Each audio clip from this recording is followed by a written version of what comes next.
Meus irmãos, graça e paz da parte de Deus a todos. Deixa eu só organizar aqui meu material nessa mesa. Não, tá ótimo. É só o telefone do celular que está sem espaço para ele aqui, mas já arrumei um espaço para ele aqui agora já. Pronto, resolvido, tranquilo demais. Meus irmãos, como já foi dito, eu sou Joelson Gomes, sou de João Pessoa. Agradeço mais uma vez a oportunidade de estar aqui com os irmãos.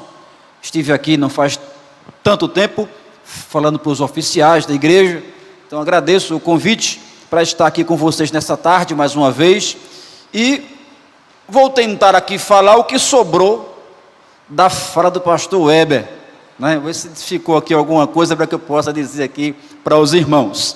Antes disso, eu quero abrir a Bíblia com todos vocês, em Mateus, capítulo de número 16, Mateus, capítulo 16,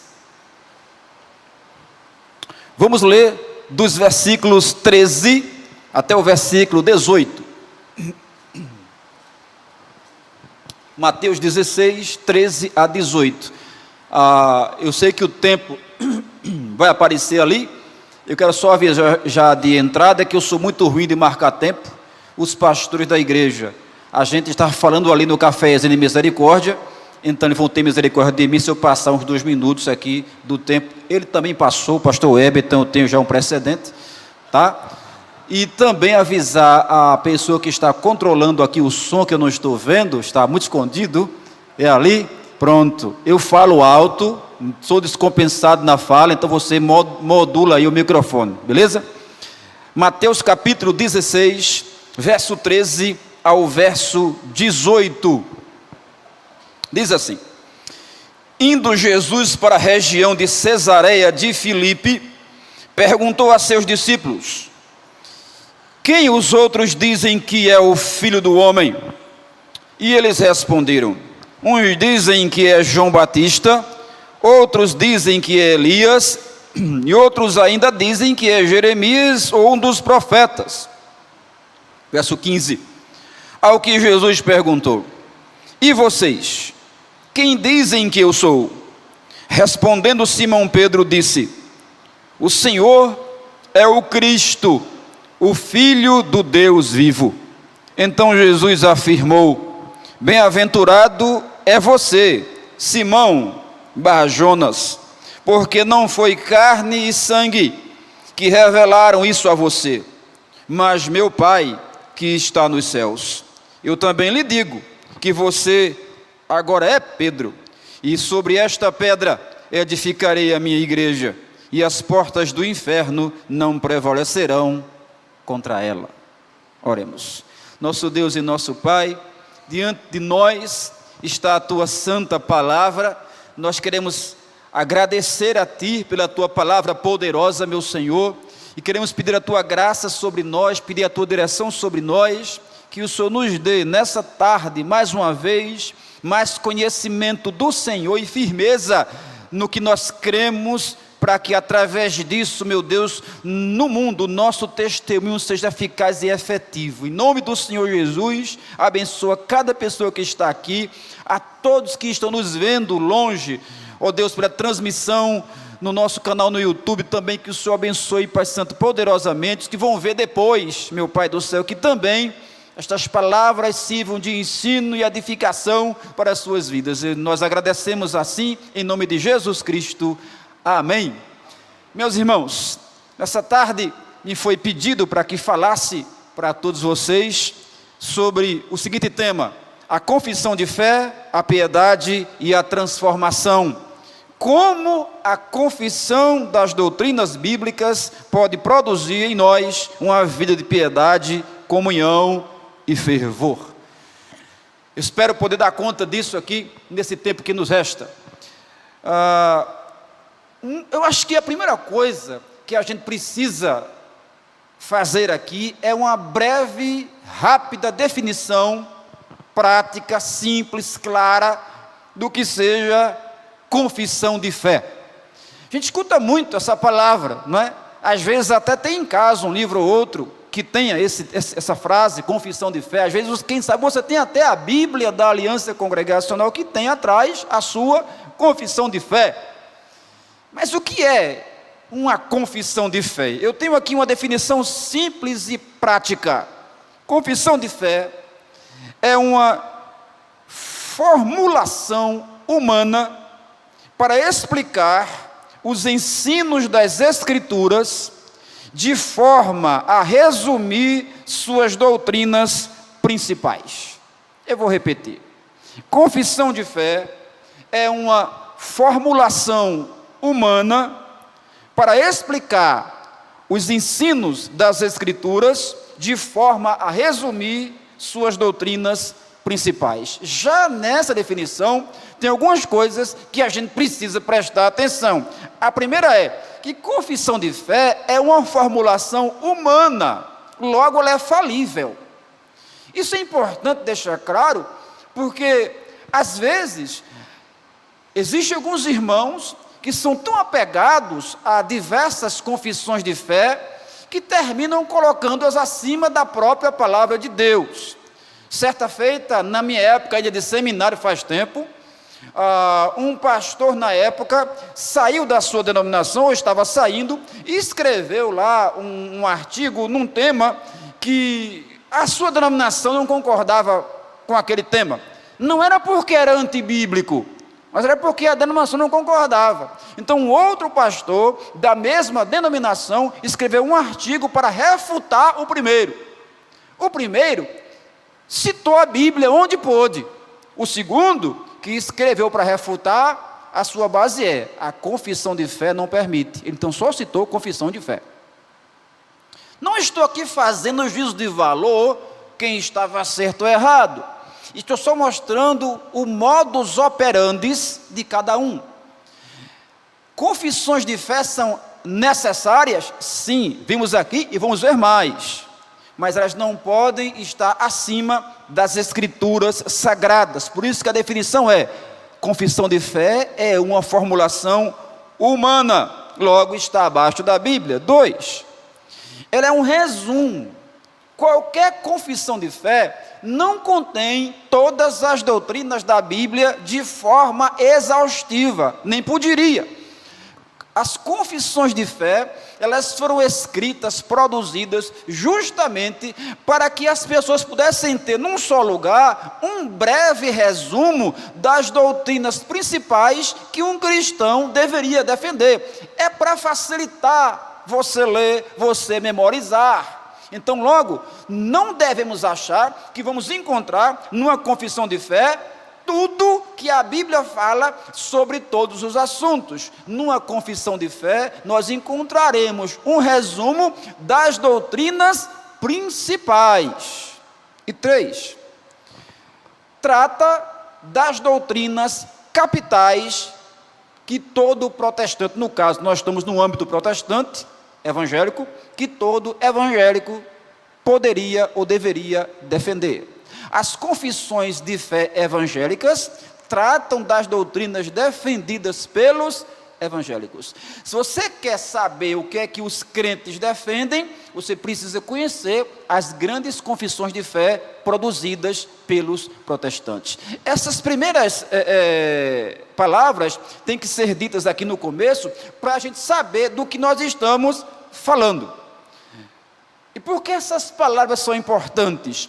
Porque é muito comum, e quem sabe, quando aqui foi anunciado, aqui nesta igreja, que ia ter aqui, essa tarde, onde as pessoas iam falar sobre confissão de fé, quem sabe ninguém disse ao pastor, aos pastores, mas conversou entre si. Para que confissão de fé? Nós temos a Bíblia. Isso é muito comum. As pessoas, quando escutam alguém falar que a igreja tem uma confissão de fé, para que isso? Não já tem a Bíblia? Não é?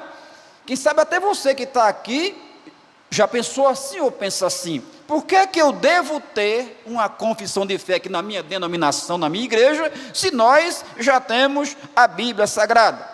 Sabe por que nós precisamos ter uma confissão de fé? Porque mesmo você achando que não tem uma confissão de fé, todo mundo tem uma confissão de fé. todas as vezes que você abre a Bíblia Sagrada e você lê, como está aqui no texto que nós acabamos de abrir, indo Jesus para a região de Cesareia de Filipe, perguntou a seus discípulos: se eu disser isso aqui, isso não é uma confissão de fé, isso é Bíblia. Eu estou citando para você a Bíblia. Mas se alguém chegar na sua casa e te conhece há pouco tempo e vê uma Bíblia, e, eita, você é crente? É? Sou.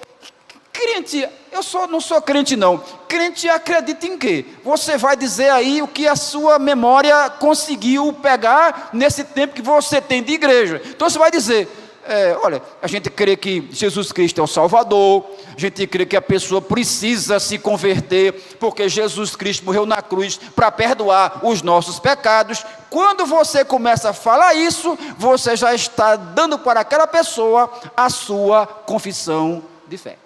Então, todas as vezes que você fala de Deus, de Jesus, da igreja, do Espírito Santo, da salvação, da fé, da justificação, do inferno, do céu, do pecado, da ceia, do batismo e qualquer outro assunto que você achar, se você estiver falando sobre esse assunto e não lendo a Bíblia, você está confessando a sua fé naquele assunto específico. Então, logo, todo mundo tem uma confissão de fé, crente e descrente.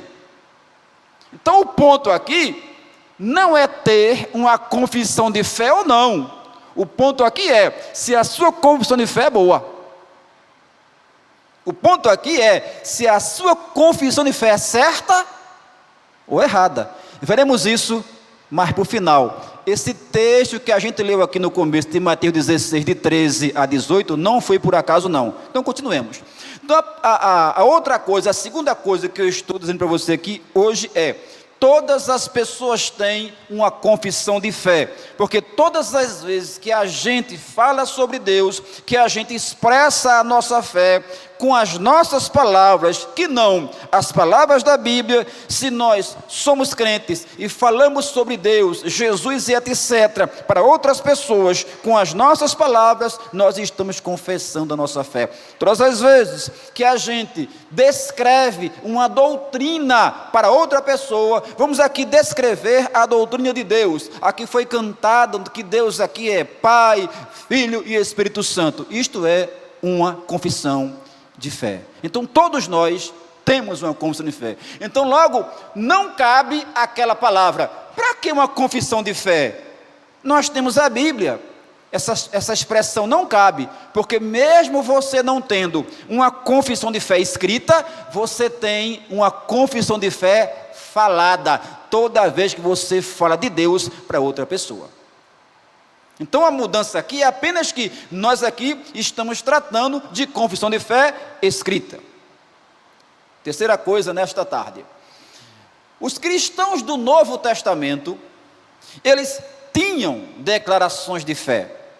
Eu estou falando aqui no âmbito da igreja, e se você abrir a sua Bíblia em 1 carta a Timóteo capítulo 1, versículo 3, 1 carta a Timóteo capítulo 1, versículo 3, eu estou falando bem devagar, para que você possa realmente apreender o que eu quero lhe dizer. 1 Timóteo capítulo 1 e versículo 3, está escrito assim,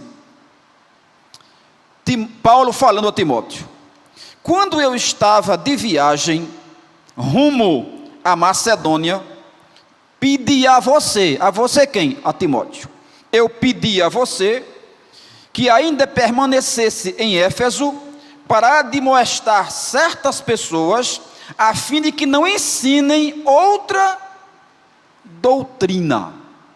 Veja, pare aqui.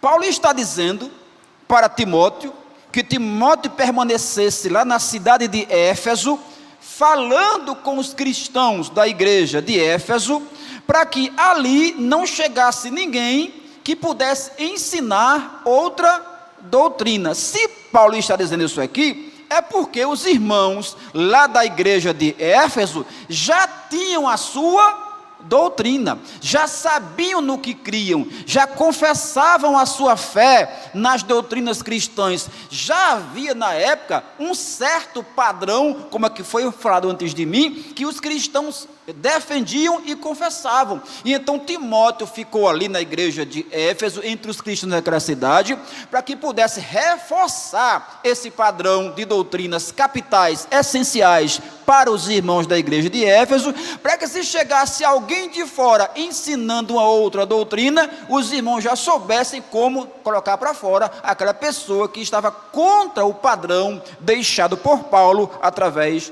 de Timóteo. Ainda nessa carta, no capítulo 4, versículo 6, capítulo 4, versículo 6, 1 Timóteo, diz assim: Paulo continua falando como deveria ser o trabalho de Timóteo naquela cidade de Éfeso. Expondo estas coisas aos irmãos, você será um bom ministro de Cristo, alimentado com as palavras da fé e da boa doutrina que você tem seguido. De novo, Paulo está dizendo que Timóteo também tinha uma confissão de fé. Timóteo, na época de Paulo, ali, século I, Novo Testamento, ele tinha já as suas doutrinas que ele defendia. E Paulo o incentiva a continuar defendendo estas boas doutrinas e ensinando estas boas doutrinas para as pessoas. Então, a igreja lá de Éfeso tinha a sua confissão de fé. Timóteo aqui tinha a sua confissão de fé, as doutrinas que ele pregava e que ele defendia. No mesmo capítulo 4, versículo 16, está escrito assim: cuide de você mesmo e da doutrina, continue nestes deveres, porque fazendo assim, você preservará tanto a si mesmo como aos que o ouvem. Ora, de novo, Paulo continua falando com Timóteo, dizendo: você, Timóteo, precisa cuidar de você mesmo, mas não se esqueça de cuidar também da doutrina que você prega, que você defende. Então, Timóteo tinha uma confissão de fé. E era essa confissão de fé que Paulo está exortando que ele esteja ali na igreja, ou entre os cristãos da cidade de Éfeso, ensinando a eles. E Tito, capítulo 1, versículo 9, Tito, capítulo 1, versículo 9, está escrito assim: aquela pessoa que deve ser um pastor na igreja, tem que ter algumas características, entre elas, versículo 9, deve ser apegado à palavra fiel, que está de acordo com a doutrina, para que possa exortar pelo reto ensino e converter os que contradizem esse ensino. Preste atenção, Tito recebe aqui de Paulo a incumbência de dizer para as pessoas onde ele ministrava quais deveriam ser as características de uma pessoa que deveria ser consagrada ao ministério. Ele vai dizer várias, e entre elas, ele coloca essa aqui do versículo 9, muito importante. Essa pessoa que deve ser consagrada ao ministério, tem que ser alguém que está de acordo, apegado à palavra fiel, que está de acordo com a doutrina. Então veja, essa palavrinha doutrina está se repetindo, por quê? Paulo tinha a sua doutrina que defendia e pregava, Timóteo tinha a sua doutrina que defendia e pregava, os cristãos de Éfeso tinham a sua doutrina que defendiam e pregavam, Tito tinha a sua doutrina que defendia e pregava, e as pessoas que ele deveria consagrar, ou as igrejas onde ele ministrava ao ministério, também deveriam ser pessoas que deviam ter a sua doutrina, defendê-la e pregá-la. Logo, é fato que para o Novo Testamento, os cristãos daquela época, eles já tinham sim as suas bases da verdade, eles já sabiam no que acreditavam, já tinham a confissão de fé que essas pessoas tanto defendiam, quando espalhavam, pregavam, quando saíam nas suas missões para a evangelização. Quarta coisa que eu quero dizer para você nessa tarde, é que isso não parou no Novo Testamento. Ou seja, não é só Paulo que tinha confissão de fé, não é só Timóteo, Tito, os irmãos das igrejas onde eles trabalhavam, que deveriam ter uma confissão de fé definida. Não. Logo depois da morte dos apóstolos, os cristãos continuam produzindo confissões de fé. Aqui foi falado o nome de diversos credos pelo pastor Weber, que a igreja foi produzindo ao longo da sua história. Os cristãos entenderam que eles deveriam produzir diversas confissões de fé, para que qualquer pessoa que perguntasse: o que esse povo aí acredita mesmo? O que esse povo aí prega mesmo? Eles tinham na ponta da língua o que é que eles defendiam e o que é que eles pregavam. Parênteses, isso é um grande exemplo para nós. Nós precisamos saber o que é que, por exemplo, a primeira igreja congregacional aqui de Campina Grande prega e defende. Isso só acontecerá se você conhecer a confissão de fé dessa igreja. Não, os cristãos não são todos iguais. Porque também tem aquela frase que parece muito espiritual, mas na verdade não é. A primeira é: para que confissão de fé se eu já tenho a Bíblia? Já vimos que isso não tem muita razão de ser. A segunda é: eu acredito no que a Bíblia diz.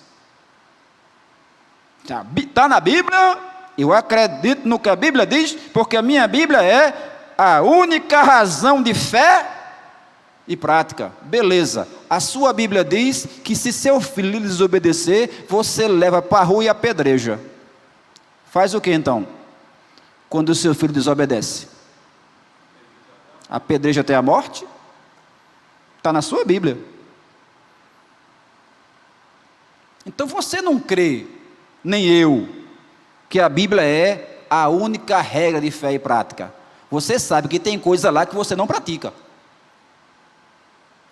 Para que você possa praticar o que a Bíblia manda, é preciso interpretá-la corretamente, para saber o que é para que nós façamos e o que não é para que nós façamos. E aí que entra os credos e confissões de fé.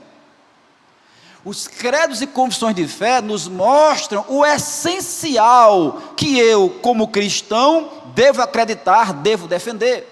Por isso que os irmãos, logo depois da morte dos apóstolos, eles não só agora falavam, mas também colocavam por escrito aquelas verdades que eles ou elas defendiam. Então veja só, você vai encontrar um primeiro documento chamado Credo Apostólico, que se você dividir vai dar 12 artigos, que é um resumo do que todo crente deveria crer sobre Deus, sobre Jesus, sobre a salvação. Isso, quem sabe, está nos primeiros anos do cristianismo. Logo depois, você encontra, depois do Credo Apostólico, o Credo de Nicéia, que foi feito em 325 depois de Cristo, já é um pouquinho maior, que fala mais especificamente sobre a pessoa de Jesus Cristo. Logo depois você encontra o Credo de Calcedônia, que é um pouquinho maior, que vai se concentrar também na pessoa de Jesus Cristo, mas em outras questões, não só apenas se ele é Deus, se ele não é, mas vai enfatizar a natureza humana, a natureza divina, se ele é Deus, se ele não é Deus, enfim. Ou seja, esses irmãos, os primeiros irmãos, nossos antepassados, eles entendiam que deviam expressar a sua fé através de documentos escritos, para que todas as pessoas que perguntassem o que é que os cristãos acreditavam, tivessem onde ver essa crença descrita e apresentada. Ah, pastor, mas esse é negócio de católico romano. Não, os protestantes foram pródigos em escrever confissões de fé. Quem tem aqui a Bíblia da Aliança Congregacional, que no final dela tem a confissão de fé? Alguém tem? Tem 3 aqui, 4 ali, a irmã tem aqui também. Se você olhar, nesta Bíblia eu escrevi um texto mostrando como os cristãos, como os protestantes e como os congregacionais escreveram confissões de fé, para mostrar que confissão de fé não é algo antagônico à nossa fé, já que nós dizemos que temos a Bíblia como única regra de fé e prática. Sim, a Bíblia é a nossa regra, mas isso não exclui nós termos um documento que possa resumir e expressar a nossa fé. Então os protestantes, é claro que eles também produziram muitos documentos assim. Veja, quando o protestantismo surge, o mundo está de cabeça para baixo. A Europa está de cabeça para baixo quando o protestantismo surge. Há um turbilhão de ideias correndo a Europa. tem gente ensinando tudo, tem gente acreditando em tudo. A igreja romana perdeu a moral na época, e ninguém sabia mais o que acreditar, até porque a grande autoridade durante toda a Idade Média era o Papa na igreja de Roma. Mas quando chegamos no século XIV, teve uma época que teve 2 papas. Aí acredita em quem? No A ou no B? Aí foram tentar consertar, fizeram uma reunião para tirar os 2 papas e botar um só. Aí a reunião aconteceu, tiraram os 2 papas, mas os 2 papas não quiseram sair, então ficou 3. Isso demorou um tempão, e segue a quem? Então o pessoal seguiu o Papa A, outro pessoal seguiu o Papa B, outro pessoal seguiu o Papa C, e outro pessoal dizia: eu não vou seguir ninguém porque isso não presta. Então, uma confusão, é uma confusão no âmbito da filosofia, é uma confusão no âmbito da ciência, e especificamente há uma confusão no âmbito da religião. Então é claro que os protestantes precisavam produzir documentos de fé. Para quê?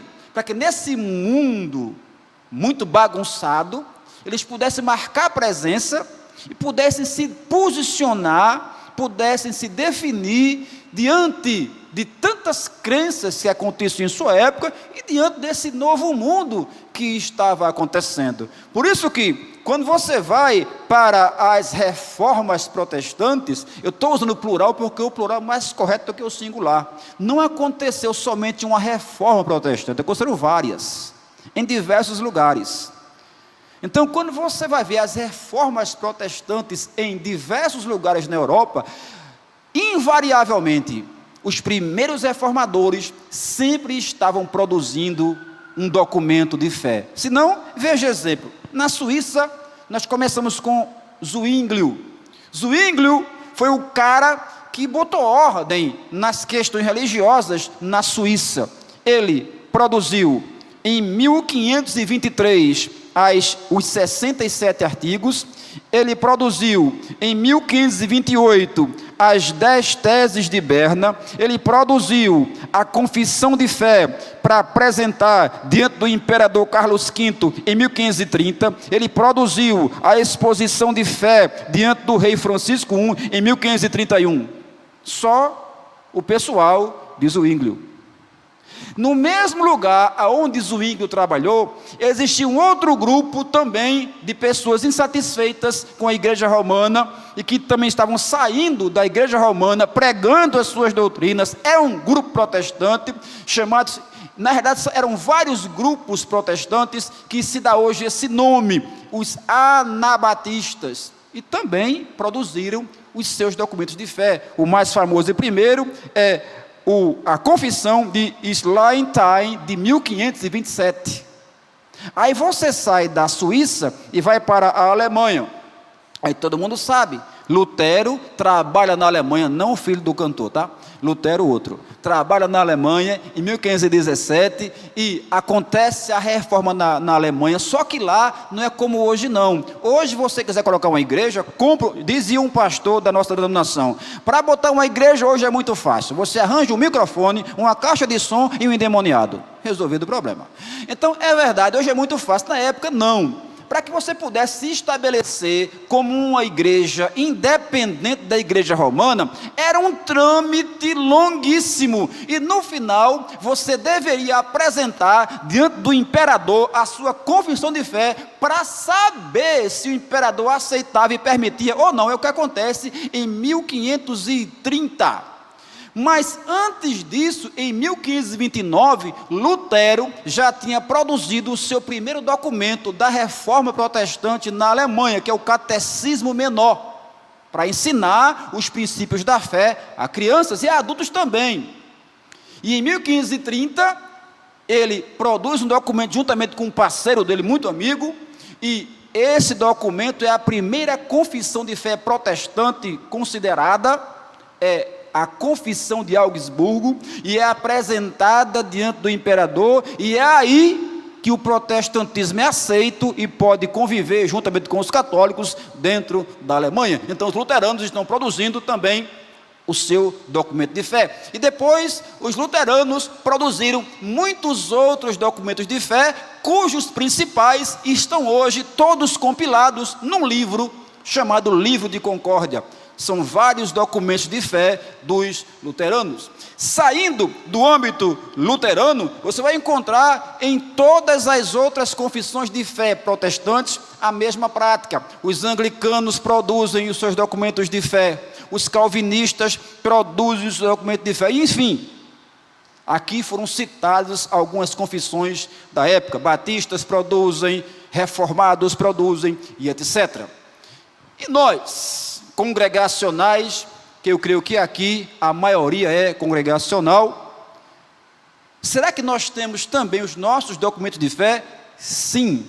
Os congregacionais, eu disse que os protestantes eram pródigos em produzir documentos. Os congregacionais parece que eram mais ainda do que os protestantes. Se não, veja um sumáriozinho de confissões de fé e credos de congregacionais.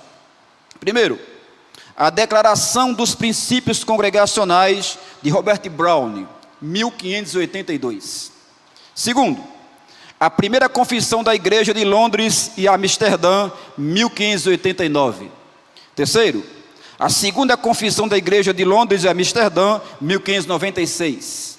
Quarto, os pontos de diferença entre os congregacionais e a Igreja Anglicana, 1603. Quinto, a Declaração de Fé de Henry Jacob, 1616.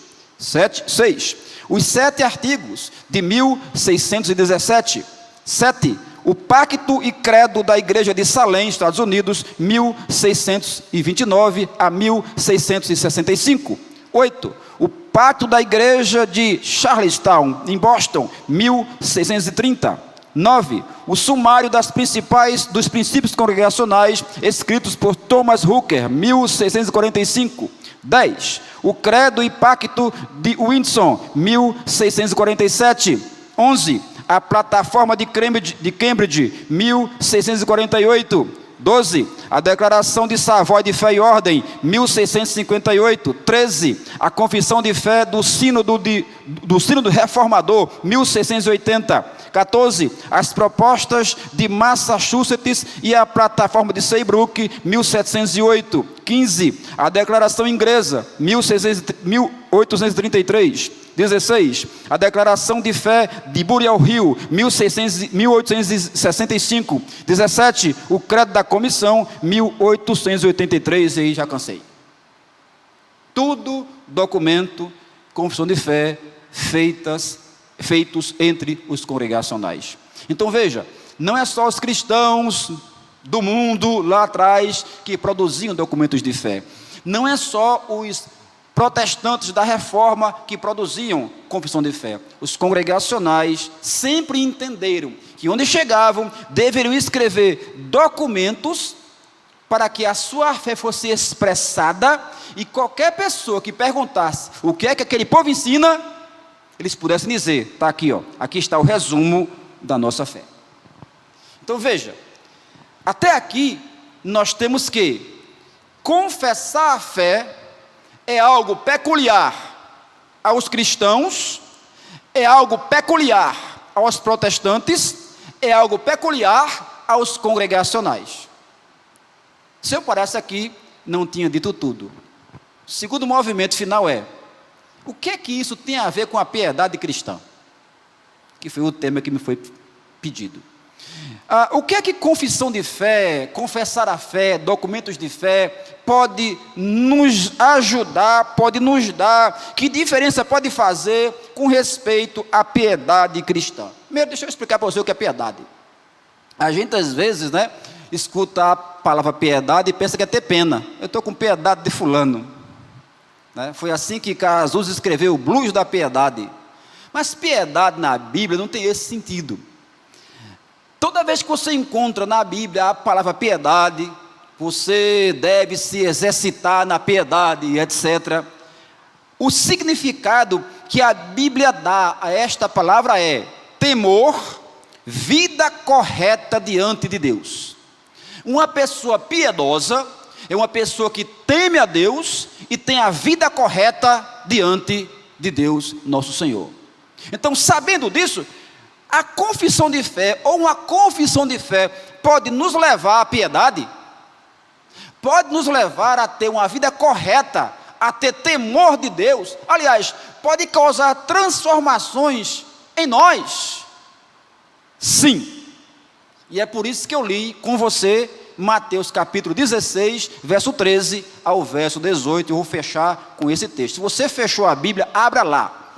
16 de Mateus, versículo 13 ao versículo 18. Observe algumas coisas nessa passagem. Versículo 13. No versículo 13, a gente às vezes passa por esse versículo sem prestar muita atenção, mas este versículo ele é imprescindível para que a gente possa entender o que vem depois. Verso 13 de Mateus capítulo 16 diz assim: indo Jesus para a região de Cesareia de Filipe. Preste atenção numa coisa cá, meus irmãos. Jesus Cristo, ele teve todo o seu ministério ali nas redondezas, Jerusalém, Judeia, Cafarnaum, onde ele morava com a família. O ministério de Cristo foi ali, naquela região. Jesus não andou muito. O espaço geográfico de Jesus, se você pegar num mapa, desses mapas que tem algumas bíblias que tem para onde Jesus andou, você vai ver que é um espaço pequeno. Na região onde Jesus vivia, existia um pedaço de terra que era chamado de Decápolis. Lembra lá os endemoniados, quando Jesus ia para a região de Decápolis e tal. Então, eram 10 cidades. E uma dessas cidades era justamente Cesareia de Filipe. Isso era afastado da região onde Jesus fazia o seu ministério diário. No versículo 13, você tem informação que Cristo pega os seus discípulos e debanda lá para Decápolis. O que ele vai fazer lá? Por que não continuou fazendo o que estava fazendo ali no seu contexto? Ah, não, pastor, ele foi para lá fazer uma obra. Não, ele foi só fazer uma pergunta. Porque o que ele faz aqui é levar o pessoal para Decápolis para depois fazer uma pergunta: quem é que o povo diz que eu sou? Por que ele não fez isso sentado lá na beira lá do mar da Galileia? Teve que levar a turma para Decápolis. Não é por acaso. Eu sempre digo que a Bíblia, as palavras da Bíblia não estão escritas por acaso. Você pode não achar porquê, mas tem. Todas têm porquê. Algumas a gente acha. Preste atenção. Decápolis, tá? Cesareia, né? Chamada aqui no texto Cesareia de Filipe, foi uma cidade reconstruída ou aumentada, para ser mais preciso, por um homem chamado Herodes Filipe. Ele era um tetrarca. Na Bíblia ele aparece como Herodes o tetrarca. Ela ficava próximo do que hoje é o Monte Hermon. Esse Herodes o tetrarca, Herodes Filipe, ele pegou a cidade, que era pequena, já existia, e deu um banho de loja. Aumentou, embelezou, deixou ela bonita e mudou o nome. Provavelmente ela se chamava antes Baal Gade, mas ele achou feio e resolveu botar o nome em honra a César Augusto. Então botou o nome de Cesareia. Olha aí, tem tudo a ver com o nome de César, em homenagem a César Augusto. Só que já havia uma outra cidade com o nome de Cesareia. Para diferenciar, ele botou Cesareia de Filipe. Então todo mundo que passava ali já sabia que aquela aí era a cidade específica, dada nome a ela em honra ao César Augusto, e que quem tinha embelezado ela era justamente o Herodes Filipe, o tetrarca. A cidade de Cesareia, ela tinha os seus habitantes, na sua maior parte, de gentios, e era evitada pelos judeus, pela sua má fama. Que má fama? Digo daqui a pouco. Mas no começo, preste atenção, Jesus pega os seus discípulos, leva justamente para esse ambiente aqui, que eu estou descrevendo para você. Tem que ter um porquê nesse negócio. E qual era a má fama da cidade de Cesareia? Bem, no passado, eu disse que ele só deu uma reformulada e aumentada. Já existia um embrião de cidade lá. No passado, o deus do lugar era Baal, aquele Baal que você vê na Bíblia. Então Baal era o deus adorado no lugar. Quando a cidade passou para o domínio grego, então os gregos deixaram Baal de lado e botaram Pan, o deus Pan, como o deus da cidade. Até que um tempo a cidade passou a se chamar Paneia e um santuário foi feito em honra ao deus Pan justamente nessa cidade. Ou seja, ali havia um santuário dedicado ao deus grego chamado Pan. É um deus que toca uma flautinha e tem metade homem, metade bode. Ele é um sátiro, digamos assim. Quem assistiu aqui as Crônicas de Nárnia deve se lembrar ao leão, a feiticeira e guarda-roupa, deve se lembrar do senhor Túminos, que aparece logo no comecinho do filme. A irmã recebeu a bênção que ela fez assim. Então, Pan era o deus do lugar, havia um santuário específico a ele na cidade também, mas não só. Ela foi construída em homenagem a César. Então, é claro, colocaram um templo gigantesco em homenagem a César Augusto. E no templo de César, que era feito de mármore, havia grandes estátuas de César e também grandes estátuas da deusa Roma. Você pensava que Roma era uma cidade? Roma também era uma deusa. Então havia grandes imagens de César no templo dele e grandes imagens também da deusa Roma. Por isso que agora você entende, os judeus que eram muito puristas, nem entrava na casa de gentio, evitava aquele pedaço de mau caminho. Mas Jesus pega justamente os seus discípulos e leva para esta cidade, Cesareia de Filipe. E ele faz o que quando chega lá? No meio dessa confusão de deuses, ele faz uma pergunta, versículo 13. Indo Jesus para a região de Cesareia de Filipe, perguntou aos seus discípulos: quem os outros dizem que é o Filho do Homem? O que Cristo faz aqui é fazer uma pergunta, mas não só isso. Ele está exigindo uma confissão dos seus discípulos. Ele pergunta e quer que os seus discípulos confessem quem é que as pessoas estão dizendo a respeito dele. Aonde? Bem no meio da cidade, essa Babel de deuses. Os discípulos diziam o quê? Versículo 14. Eles responderam: uns dizem João Batista, outros dizem que é Elias, outros dizem que é Jeremias ou um dos profetas. Lembra que eu disse no começo? Todo mundo tem uma confissão de... Pode estar certa e pode estar errada. Aqui tem um bocado errado, ó. Todo mundo confessando alguma coisa sobre quem? Jesus. Mas tudo que eles dizem no versículo 14 sobre Jesus está errado. Uns dizem que Cristo é João Batista, ele não era. Outros dizem que ele era Elias, ele não era. E outros dizem que ele era Jeremias, não era. Ou qualquer outro dos profetas, também não era. Então logo, você tem aqui várias pessoas confessando alguma coisa sobre Jesus, mas as confissões dessas pessoas, todas erradas. Logo, eu disse no começo, o ponto aqui não é ter uma confissão de fé. O ponto aqui é se a sua confissão de fé está certa. Por isso que é importante que você conheça a confissão de fé que a sua igreja defende, para saber como articular e explicar a sua fé. Você pode, quem sabe, estar achando que crê num Jesus muito arrumado e está crendo num Jesus muito diferente da confissão de fé clássica da sua igreja. Digo isso porque a nossa confissão de fé não foi inventada por nós. A nossa confissão de fé está baseada em cima da confissão de fé de Savoy, lá de 1658. É um texto testado pela história. Então, você tem confessando a Cristo, várias pessoas, mas confessando errado. O versículo 15 mostra outra coisa, que confissão errada não satisfaz. Ah, tudo bem. O importante é crer em Deus. Já ouviu isso?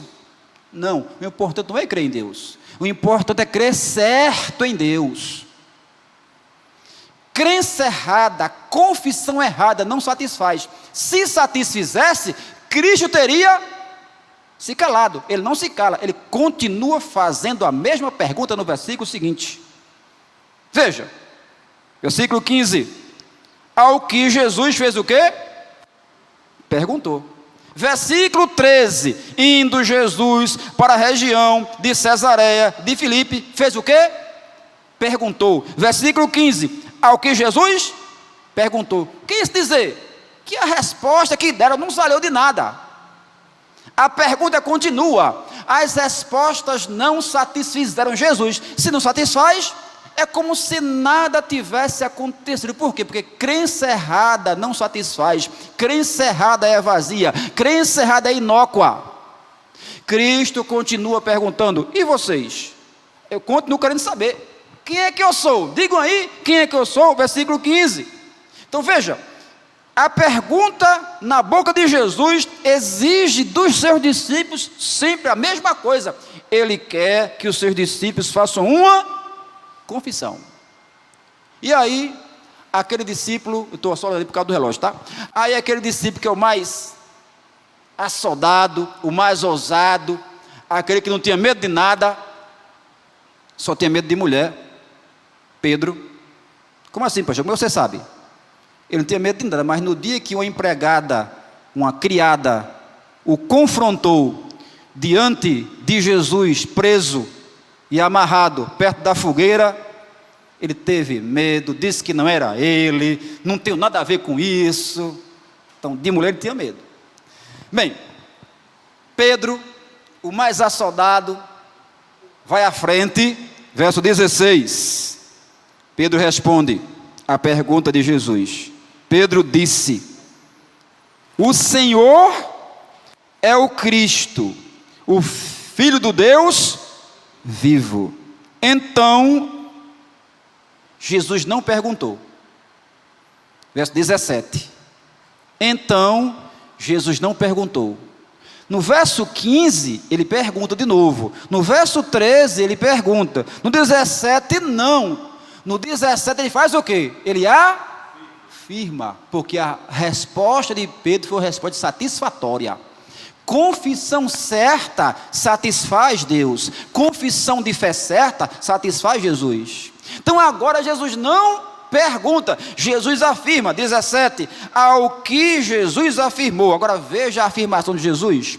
A afirmação de Jesus é o produto, ou o que deve acontecer em qualquer pessoa que faz uma confissão de fé correta diante de Deus. A afirmação que Jesus faz sobre Pedro é o que deve acontecer em qualquer pessoa que confessa as doutrinas bíblicas de forma certa diante de Deus. O que vai acontecer com Pedro é o que deve acontecer com qualquer pessoa que confessa as doutrinas bíblicas corretas diante de Deus. Verso 17 está escrito: então Jesus afirmou: bem-aventurado é você, Simão Barjonas, porque não foi carne e sangue que revelaram isso a você, mas meu Pai que está nos céus. Também eu lhe digo que você era Cefas, agora você é Pedro.